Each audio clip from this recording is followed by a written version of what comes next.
Եկեք գնանք նախկինում տեղի ունեցած բոլոր ընտրությունների, նախորդող շրջանների, վերնագրերի, տեքստերի, հարցազրույցների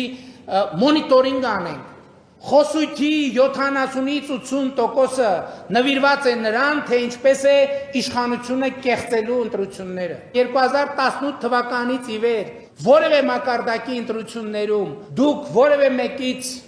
լսել եք այդպիսի բան։ Չկա այդ ընդհանրապես գոյություն չունի, որևէ մեկի մտքով չի անցնում։ Հիմա երբ որ մարդիկ լսեն, համոզված եմ վեր են թռնելու, որտեղ մոռացել են արդեն։ Էլ չկա տենց բան։ Ու լավ է որ մոռացել են։ Բայց